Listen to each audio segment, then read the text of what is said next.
warahmatullahi wabarakatuh. Alhamdulillahirrahmanirrahim. Selalu bersyukur kepada Allah Subhanahu wa Ta'ala karena kita diberi kesempatan sehat, diberi kesempatan untuk bisa mengikuti kegiatan MPLS pada hari ini dengan penuh kebahagiaan dan keceriaan. Sholawat serta salam tetap tercurah kepada Nabi Muhammad SAW, karena berkat jasa beliaulah kita bisa membedakan mana hal yang baik dan mana hal yang buruk dengan jalan agama Islam. Alhamdulillah anak-anak, selamat datang kami ucapkan kepada siswa-siswi peserta MPLS kelas 10 pada tahun ini ya. Selamat datang di sekolah tercinta kami, di sekolah tercinta kita SMK YPI Darussalam 2 Cermai. Semoga kedepannya nanti kalian bisa lebih berprestasi, lebih maju ya di SMK YPI Darussalam 2 Cermai ini. Pertama-tama Bu Nisa mau memperkenalkan diri dulu. Nama lengkapnya adalah Ibu Khoirotun Nisa. Alhamdulillah di sini Bu Nisa mengajar mata pelajaran matematika, dan alhamdulillah lagi Bu Nisa diberi kesempatan untuk menjadi pembina UKS. Nah, hari ini materinya apa ya? Hari ini materinya adalah mengenai PHBS. Apa itu PHBS? PHBS adalah perilaku hidup bersih dan sehat. Nah, nanti di sini ada beberapa indikator yang perlu disampaikan ya terkait PHBS. Kemudian setelah PHBS nanti ada bagaimana penjelasan bagaimana cara melakukan kebiasaan baru di sekolah. Di masa pandemi ini tentu saja kita perlu bekal iman dan takwa serta imun yang tinggi. Nah, jadi kita perlu menjaga diri kita, menjaga teman-teman kita, menjaga saudara-saudara kita dan keluarga kita dari segala jenis penyakit yang ada sekarang ini.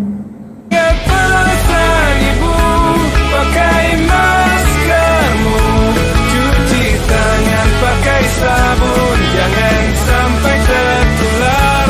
Ingat selalu pesan ibu, jaga jarakmu, hindari kerumunan, jaga keluargamu.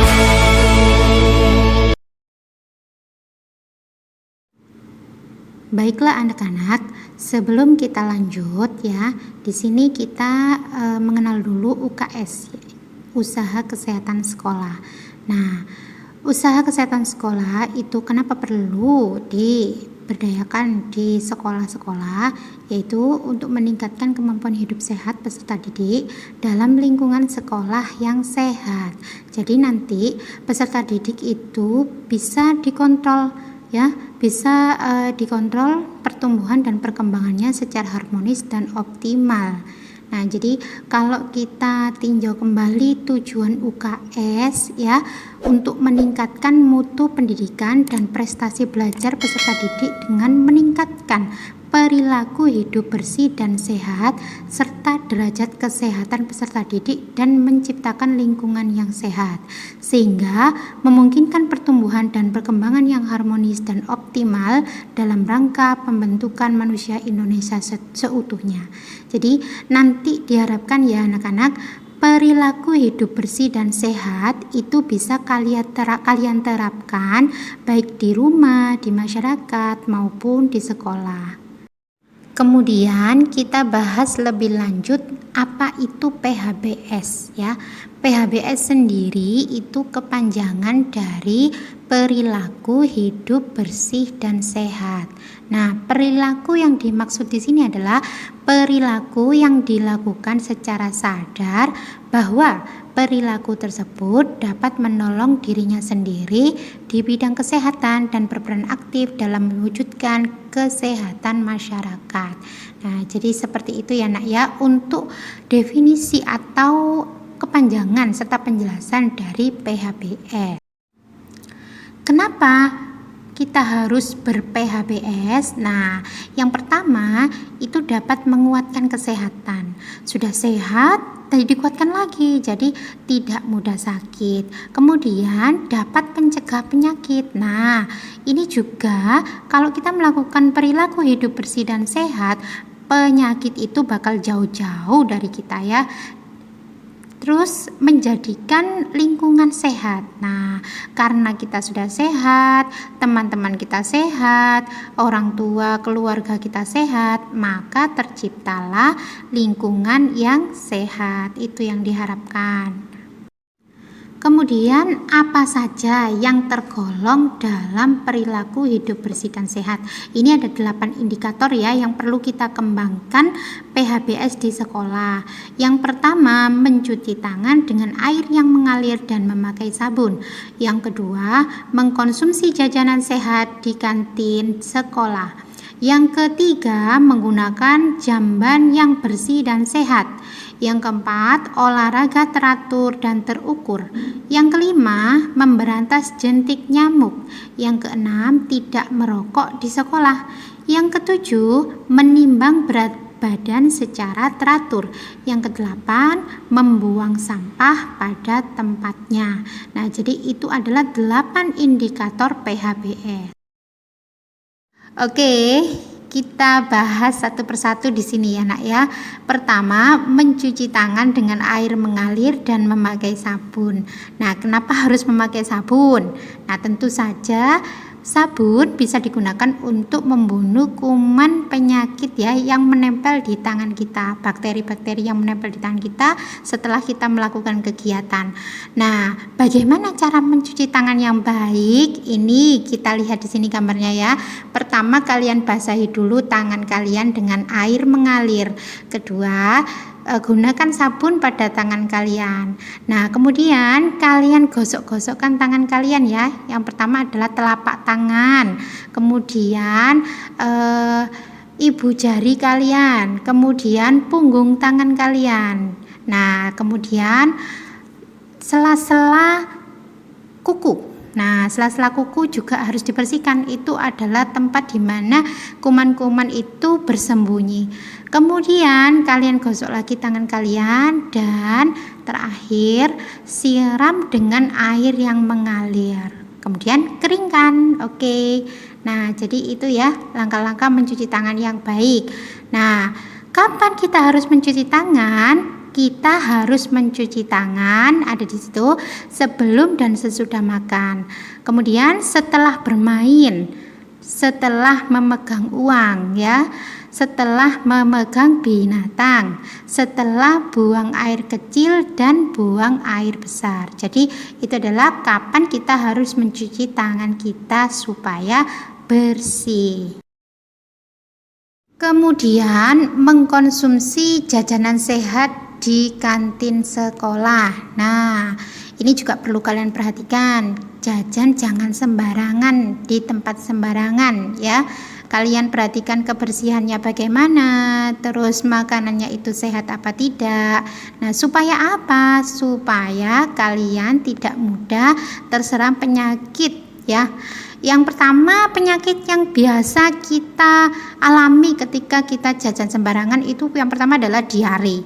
Nah, kedua sakit perut, melilit. Ketiga, sakit berbahaya seperti kanker. Loh, kenapa bisa begitu? Iya, karena jajan sembarangan yang mengandung bahan kimia itu nanti lama-kelamaan akan bertumpuk, bersarang ya racunnya di dalam tubuh kita. Jadi bisa juga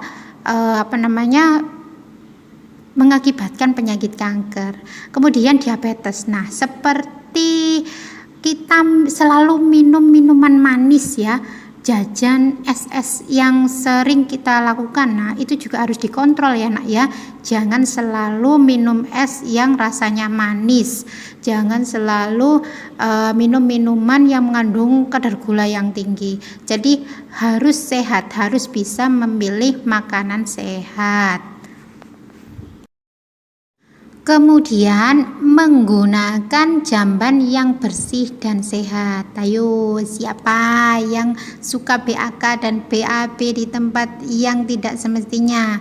Nah, itu nanti juga itu ya nak ya, mengganggu lingkungan ya nak ya. Jadi kalian harus memilih tempat ya, gunakan jamban sehat, stop buang air besar sembarangan ya. Nah, jadi untuk apa sih kita menjaga hal sedemikian? Yaitu untuk menjaga lingkungan agar tetap bersih dan tidak berbau. Nah, tentu saja ada faktor lain ya. Tentu saja kita akan malu kalau misalnya ketahuan buang air sembarangan. Kemudian olahraga teratur dan terukur. Wah, ini penting sekali ya nak ya. Di masa sekarang ini kita selain makan makanan bergizi tadi, kita juga perlu olahraga untuk menjaga kebugaran kita ya. Jadi olahraga itu penting sekali. Yang pertama, agar tubuh bugar. Yang kedua, membantu pertumbuhan dan perkembangan. Yang ketiga, tidak mudah sakit. Dan yang keempat, membuat semangat untuk belajar. Nah, jadi kenapa teratur dan terukur? Kalau kita lakukan secara teratur, tentu saja rasa capek-capek kita itu akan hilang, ya nak ya. Kalau terukur, jangan berlebihan dalam berolahraga. Nah, niatnya kita mau sehat, tapi karena tidak terukur, berlebihan dalam melakukan olahraga, nah kita jadi kecapean, imun kita jadi turun ya. Jadi kita lakukan olahraga secara teratur dan terukur. Selanjutnya, memberantas jentik nyamuk. Nah, mengapa perlu dilakukan memberantas jentik nyamuk? Karena gigitan nyamuk dapat mengakibatkan penyakit DBD, malaria, kaki gajah, dan lain-lain. Nah, itu juga sangat berbahaya bagi kesehatan kita ya nak ya. Tentu saja harus dibasmi. Cara memberantas jentik nyamuk ya, kalian ingat 3M+. Yang pertama, menguras tempat penampungan air. Yang kedua, menutup tempat penampungan air. Yang ketiga, mengubur barang bekas. Dan plus menghindari gigitan nyamuk. Caranya bagaimana? Tentu saja kita bisa lakukan dengan memakai lotion nyamuk, dengan membuka ventilasi kita supaya udara itu bisa masuk dan semua kebersihannya terjaga di rumah kita atau di lingkungan sekolah kita. Kemudian tidak merokok di sekolah. Nah, ini juga bukan hanya di sekolah ya sebenarnya ya, di lingkungan manapun itu kita tidak boleh merokok. Kenapa? Karena rokok itu sama dengan racun. Kalau kita lakukan secara berkelanjutan, nanti bahan-bahan kimia yang terkandung dalam rokok bisa tertimbun dalam tubuh kita. Nah, perokok pasif juga sangat rentan ya, akibatnya itu juga sangat fatal. Jadi untuk menjaga kesehatan kita, menjaga kesehatan orang di sekitar kita, nah disarankan untuk tidak merokok. Merokok sangat berbahaya dan menyebabkan kematian. Ingat, hindari merokok walau hanya coba-coba. Kemudian menimbang berat badan dan mengukur tinggi badan secara teratur. Nah, perlu sekali dilakukan ya nak. Kenapa? Karena dengan melakukan kegiatan tersebut kita bisa tahu perkembangan dan pertumbuhan diri kita masing-masing. Nah, di UKS ada nak ya. Jadi kalian nantinya akan diukur berat badan dan tinggi badannya setiap 6 bulan sekali. Supaya apa? Supaya nanti kalian tahu tergolong sehat apa tidak ya, kalau misalnya berat badannya sekian dengan umur sekian. Nah, jadi bisa warning diri sendiri kalau misalnya kita sudah sehat, alhamdulillah. Kita belum sehat, kita harus mencoba lagi untuk melakukan usaha supaya kita lebih sehat. Kemudian yang tidak kalah pentingnya adalah membuang sampah pada tempatnya. Nah, ini setiap kali ya sudah diajarkan dari mulai kecil sampai kalian sekolah SMK ini. Nah, membuang sampah pada tempatnya selalu seperti itu. Nah, kenapa sih kita perlu melakukannya? Tentu saja banyak manfaat yang akan kita peroleh dengan cara kita membuang sampah pada tempatnya. Yang pertama, menjaga kebersihan lingkungan. Yang kedua, menghindari banjir. Kalau misalnya sampahnya itu bertumpuk-tumpuk ya, di selokan atau di kali-kali. Terus yang ketiga, menghindari kuman penyakit. Nah, kalau misalnya kita membuang sampah pada tempatnya, tidak berceceran di mana saja, kuman penyakit tidak akan mendekat pada kita. Nah, begitu. Terus apa saja yang termasuk dalam sampah? Jenis-jenis sampah. Ada sampah organik, ada sampah anorganik, ada sampah B3. Sampah organik itu sampah yang bagaimana? Sampah organik itu sampah basah yang mudah diuraikan. Nah, jadi seperti sisa makanan, sayur, daun kering dan lain-lain itu termasuk dalam sampah organik. Sampah anorganik bagaimana? Sampah anorganik adalah sampah kering, sampah yang sulit diuraikan, misalnya plastik, ya, kaleng dan lain-lain itu sampah kering. Kemudian ada sampah B3, sampah berbahaya dan beracun. Misalnya sampah dari limbah rumah sakit, pabrik dan lain-lain itu harus diolah terlebih dahulu sebelum dibuang ke lingkungan sekitar. Nah, jadi kalian harus bisa membedakan ya untuk membuangnya. Kenapa? Karena ada sampah yang memang bisa diuraikan seperti tadi, ada sampah yang sulit diuraikan. Kalau sampah yang sulit diuraikan nanti bisa kita daur ulang ya. Jadi jangan lupa reuse, reduce dan recycle. Baiklah anak-anak, itu tadi 8 indikator PHBS di sekolah. Nah, tentu saja perlu sekali kita galakkan ya di masa-masa pandemi seperti ini. Perilaku hidup bersih dan sehat itu sangat perlu dilakukan. Apalagi nanti kalian akan menghadapi pembelajaran secara luring misalnya ya. Nah, jadi apa yang perlu dipersiapkan? Maka kalian harus melakukan kebiasaan baru di sekolah. Kebiasaan apa saja yang perlu dilakukan di sekolah? Yang pertama adalah menggunakan masker ya. Sangat penting sekali karena masa pandemi ini kita harus menjaga diri kita. Dengan yang pertama yang kita lakukan adalah menggunakan masker. Terus mencuci tangan dengan sabun dan air mengalir. Ya, tadi sudah dijelaskan. Terus kemudian menjaga jarak atau menghindari kerumunan. Jadi kita diusahakan ya paling tidak 1 atau 1,5 meter kita dapat berinteraksi dengan teman-teman di sekolah. Kemudian membawa hand sanitizer. Nah, itu juga untuk menjaga tangan kita dari kuman-kuman yang sudah menempel di tangan kita ya. Kemudian tidak bertukar alat tulis, tidak menyentuh area wajah terutama bagian mata, hidung dan mulut. Dan yang berikutnya membawa alat sholat masing-masing. Kemudian membawa bekal masing-masing dari rumah. Nah, jadi harus dijaga, harus dilakukan secara ketat protokol kesehatan dan kebiasaan baru di sekolah.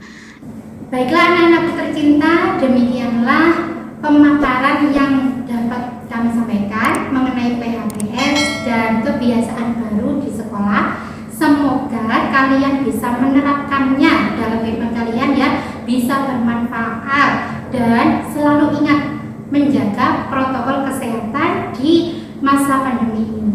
Selalu sehat, selalu semangat. Assalamualaikum warahmatullahi wabarakatuh.